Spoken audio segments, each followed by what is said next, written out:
Chase, a report from Jeremy Fowler indicates Arthur Smith's job security is very secure. Barring some late season collapse, he says he's going to be the coach for the Atlanta Falcons in 2024. Now, late season collapse, I have no idea what that means. I mean, you lose you go 0-4 the rest of these 4 weeks. You would think that's a late season collapse. So let's just play the hypothetical game and say, Arthur Smith is out of the season. I'm sure a lot of Falcons fans will be happy to hear that. Let's just play the game. Arthur Smith's out of a job. Terry Fontenot, for all intents and purposes, still has his job. Let's not go there. Now, Falcons enter the offseason looking for a head coach, but so are a bunch of other teams. We all know this head coaching carousel is one of the greatest times of the year, especially in the NFL. Just how attractive is this job in Atlanta? I mean, I can't think there's many more attractive. I mean, you could even retain Ryan Nielsen. I think he's done great things. Whoever comes in, I would, advise that they probably do that. I would hate to lose him.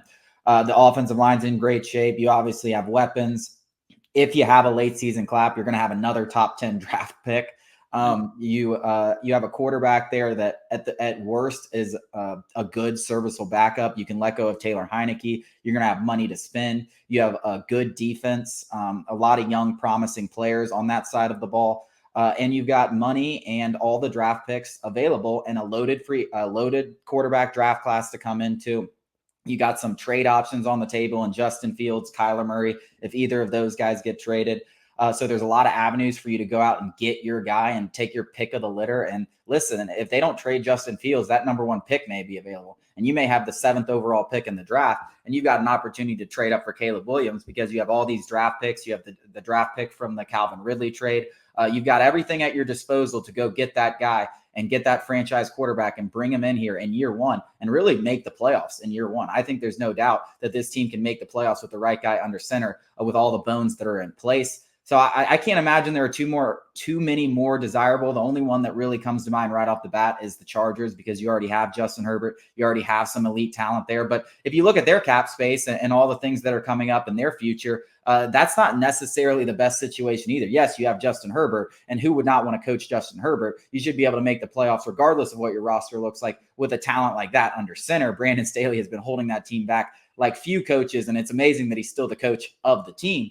But in terms of everything else outside of just the quarterback, I think the Falcons are in a 10 times better position. And I think they're in a great position to go out there and fix that quarterback situation. And you get to choose it. You get to choose it, or at least have a say in choosing it.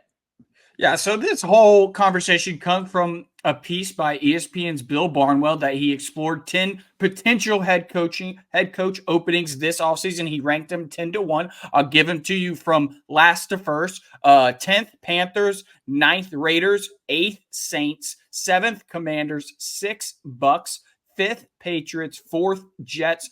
3rd, the Atlanta Falcons. 2, Chargers, and the first one, the Chicago Bears. Now, I don't have any arguments with the Falcons being behind the Bears or the Chargers because of two things in particular: quarterback and then the actual state of the roster. Whereas the Chargers, though, they're ready to compete right now. With the right coach, they are ready to compete right now. Brandon Staley he should have been fired after that playoff collapse. It feels like Dan Quinn all over again. It's hilarious that they're not getting this right and wasting prime years with Justin Herbert. And then on the other side, the Bears are in a position, whether it's Justin Fields or not, in a position to either get their franchise guy or just build a star-studded roster around their guy. So for those two reasons, I don't mind the Bears and the Chargers being ahead of the Falcons. But to your point, if the Falcons had a quarterback, they would be by far the best situation in football.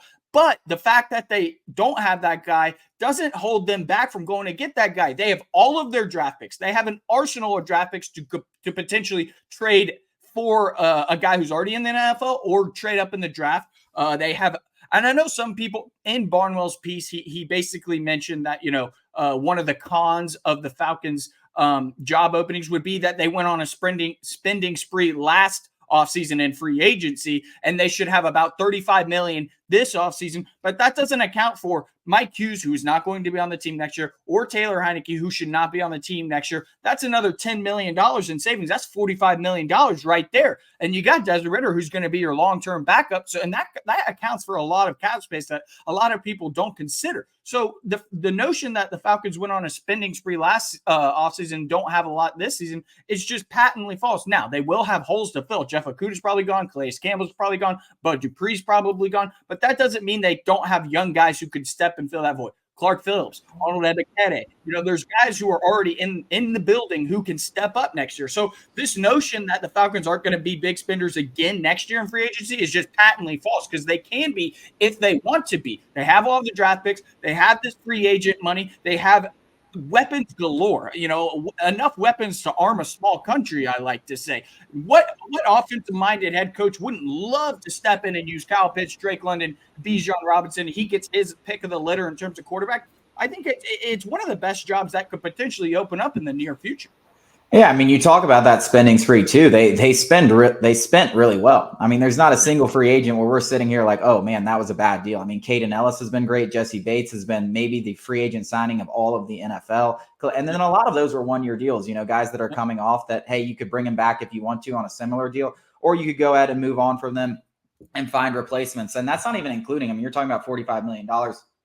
The salary cap is essentially a lie. You can front load or you can backload a lot of these contracts with non-guaranteed money. You can restructure contracts. So $45 million.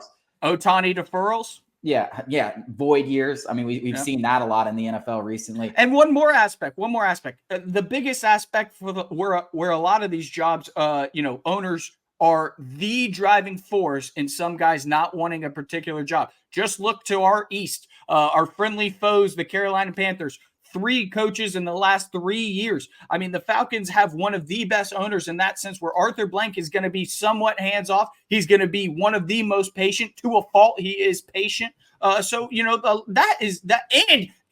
And more than anything, he will sign checks that his mouth says. So he will absolutely back up a coach. If a coach wants to go get a guy, all this guaranteed money, you got to give it to him. Arthur Blank's going to write that check. There's no ifs, ands, or buts about that. Arthur Blank is willing to spend not only money and contracts, but facilities, resources, the coaching staff. He will give a coach whatever he needs. He's patient. That's an important factor in all of this.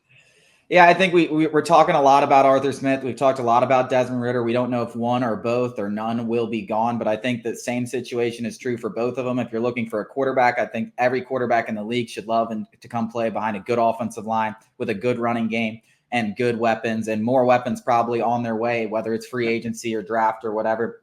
And I think it's the same thing with the coach. Every coach should want to come in here, have these weapons, have that offensive line, have some young pillars, have a team that's on the cusp of competing for a postseason berth year after year after year. We've gone through the bad years. Now it's like we're set up to compete, not just this year, not just next year, not just the year after. This is a team where this is our time.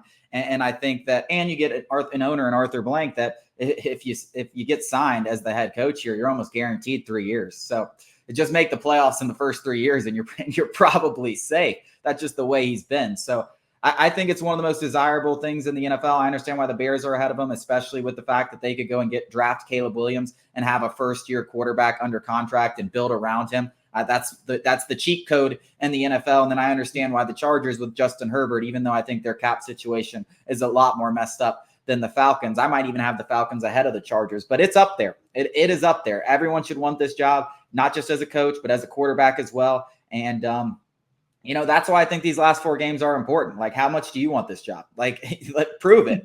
Go out there and beat the Carolina Panthers. Go out there and beat the New Orleans Saints. Get in the playoffs like we should be in, and keep your jobs and worry about next year.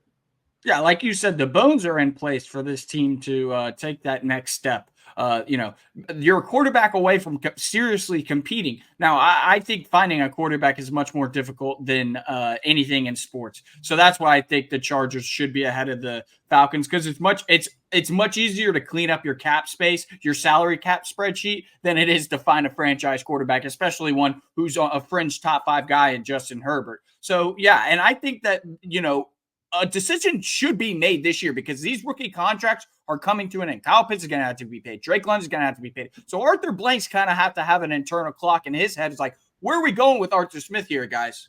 Yeah, I agree. AJ Terrell, too, coming up this Yep. offseason, really probably going to get paid. We're going to get into the 2024 SEC schedules. We've already talked about a few.